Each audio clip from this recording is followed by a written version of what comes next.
আন্দোলনের যাত্রায় ছিলাম এবং আমি বিভিন্ন সময় মানব সেবা এবং রাজনৈতিক কর্মকাণ্ডের সাথে জড়িত ছিলাম এবং 17 বছর যে আমার পরিবার আমার সংগঠন যে নির্যাতন হয়েছে মামলা হামলা শিকার হয়েছে সেজন্য আমি প্রত্যাশা রাখি যে আমি মনোনয়ন পাবো। এটা নিঃসন্দেহে একটি আনন্দের বিষয়, এটা নিঃসন্দেহে একটি নতুন আশার বার্তার বিষয়, এটা এক বাক্যে ভালো লাগার বিষয়। আমি ঢাকা 19 থেকে এসেছি। আমি অ্যাডভোকেট কাজী তৈয়বা আক্তার শশী। রাজনৈতিক জীবনের আমার এখানে আজকে যারা আমার সাথে আছে সবাই মুক্তিযোদ্ধার যে প্রজন্ম দল থেকে এসেছি।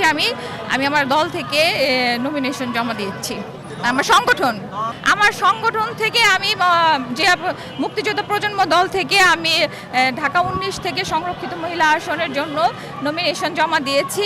দীর্ঘদিন আমি আমার ভাইদের সাথে আন্দোলনের যাত্রায় ছিলাম এবং আমি বিভিন্ন সময় মানব সেবা এবং রাজনৈতিক কর্মকাণ্ডের সাথে জড়িত ছিলাম এবং 17 বছর যে আমার পরিবার আমার সংগঠন যে নির্যাতন হয়েছে মামলা হামলা শিকার হয়েছে সেজন্য আমি প্রত্যাশা রাখি যে আমি মনোনয়ন পাবো।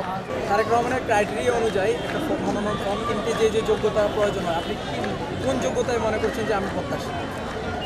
আসলে যোগ্যতা না থাকলে তার ফর্ম নিতাম না।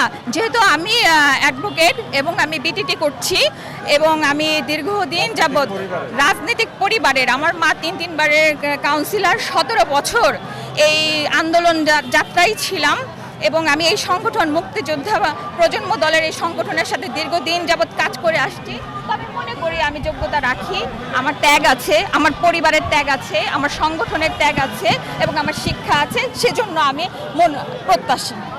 আসলে আন্দোলন তো আমি একা করি নাই, সবাই মিলেই করেছে, কষ্ট তো লাগবেই যেহেতু আশা করে এসেছি। তবে আজকে না হয় কালকে হবে, আমি আমার এই সংগ্রামের যাত্রা থেকে পিছপা হব না।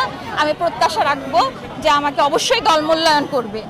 আমি দলের প্রতি প্রত্যাশা রাখি যারা ত্যাগী ছিল, যারা আমার মতো আমার পরিবারের মতো মামলা হামলার শিকার হয়েছে, যাদের শিক্ষাগত যোগ্যতা আছে এবং রাজপথে ছিল, তাদেরকে দল মূল্যায়ন করবে। যেমন আমি আমার সংগঠন নিয়ে এসে এখানে আজকে মনোনয়নপত্র জমা দিয়েছি। আমি এই সংগঠনের আমার সিনিয়র ভাইরা আছে, তাদের সাথে দীর্ঘদিন যাবৎ কাজ করেছি, নির্বাচন পরিচালনায় ছিলাম, ঢাকা বিভাগের দায়িত্বে ছিলাম।